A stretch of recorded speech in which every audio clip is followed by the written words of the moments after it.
I didn't walk on a treadmill, I didn't go on any hikes, but I still got thousands of steps on my vacation and lost weight. I wanna share a really enjoyable day I had on my vacation. I'm still figuring out on my GLP-1 journey that movement doesn't have to mean exercise or working out. So come with me in this quick bonus video on a visit to the National Gallery of Ireland. I am convinced that staying active without even really trying is one reason why I lost weight on vacation. So let's take a quick walk through one of my favorite days of this trip.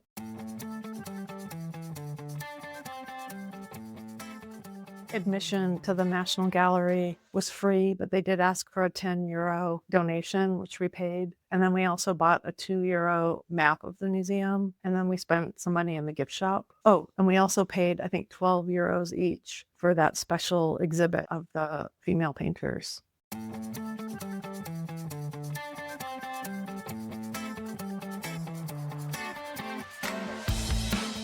There was a special exhibit of two Irish female artists from the first half of the 20th century, and we did pay extra to see this exhibit. Totally worth it.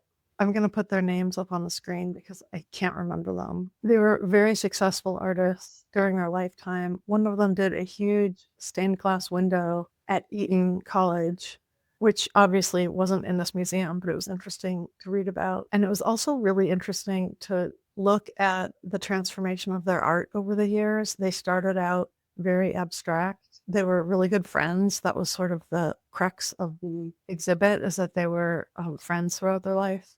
They became more representational, and then one got really into stained glass. I think they were both pretty into religious themes, Christian themes in their art. It was fascinating. I had not even heard of these artists before, so I love when I'm visiting a particular country to find out about artists from that country.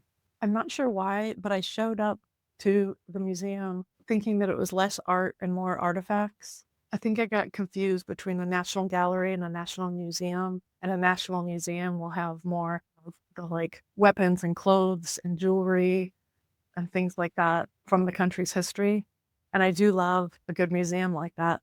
But when we got here and I realized that it was an art gallery, I mean, I love art, so I was thrilled.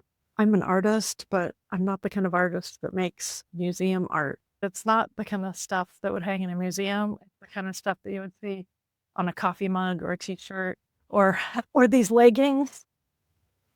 This is my artwork on leggings.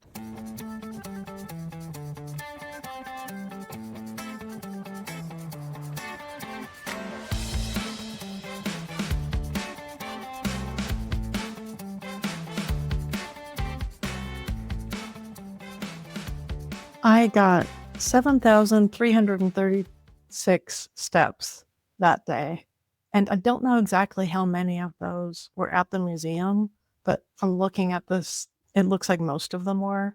I know we walked around for a couple hours. For me, the highlight was this huge sculpture that was in this sort of random atrium that was a dead end, so it didn't really have much traffic. It seemed to be a room that existed just to let in light and showcase this sculpture. I love contemporary art, and this sculpture just hit all the right nerves for me. So I spent a lot of time walking around it and just gazing up at it. I also sat down on one of the benches and just enjoyed the space. This is how happy this sculpture made me. And there's my husband. Hi, beauty.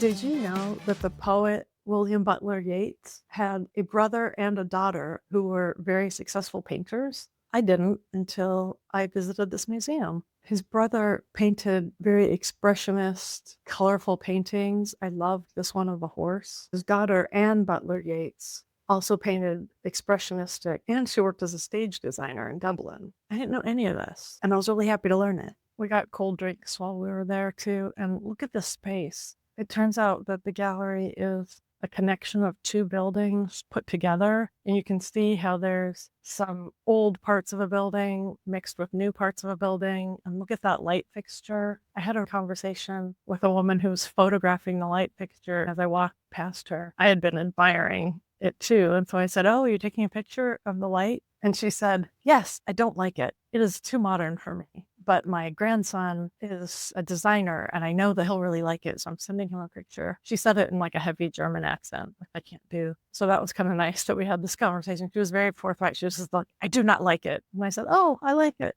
One thing I noticed is that when we stopped for a little break at the cafe, I just got a Coke Zero. I was not hungry. And I think in the past, before I was on a GLP-1, I would have wanted a little snack.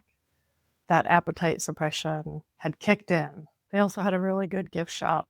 We didn't have a lot of room for any big souvenirs. And there were some really cool pieces of woodworking, like sculptures, that we never would have been able to get back home. But one cool thing that woodworker did was they took scraps from their woodworking and made them into these little vases.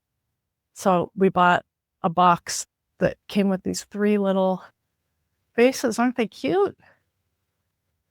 And they're just big enough for a flower, one stem.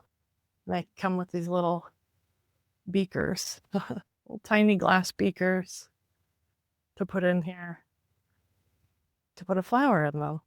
So we thought that was really cute and clever. So we did grab this and a refrigerator magnet. And I think my husband bought a journal. I don't know who this guy is. We noticed that the Oscar Wilde house was right across the street from the museum. And when we're on vacation, we prioritize doing less so that we can get back from vacation and not need a vacation to recover from our vacation. Do you know what I mean? I've had trips like that before, and I'm just tired during and after. And so even though I might see fewer sights, like we missed the Oscar Wilde house, I wasn't exhausted. We went back to the hotel, we rested, we worked out, we showered when we went to dinner. And that's just what works for us when we travel. That painting I'm looking at actually has some nudity in it, so I hope I don't get like busted on YouTube. I never used to think about, oh, I hope YouTube doesn't bust me. 'Cause I was just kind of, sharing my story. Oh my gosh, as I'm filming this, I have like over 700 subscribers. Let me check real quick. 785 subscribers, almost 800 subscribers, which is crazy to me. But now I feel like something is happening here and it's really exciting. So thank you everyone who subscribed and who's following along with me. This community has been one of the biggest reasons why I've been able to kind of stay on track and not get super overwhelmed by starting a GLP-1 because I started documenting it way back like 6 months ago. So thanks to you. And I think I'm going to hit 1,000 subscribers at some point, which just blows my mind. I never thought that would happen. Thanks. If you're new here, hi, I'm Bobby. I'm a therapist and an artist, and I am sharing my GLP-1 weight loss journey here on YouTube. Thanks for hanging out with me on this little museum walk and talk. It's fun to share it with you. It was a really nice afternoon, and it was such a good reminder, just spending time not sitting, just walking around enjoying the museum really counts towards sustainable weight loss and someday for me, sustainable maintenance.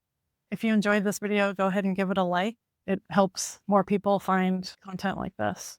Also, if you made it this far, maybe you should subscribe to my channel. I think that's a good idea. That mess. Thanks so much. See you next time. Bye.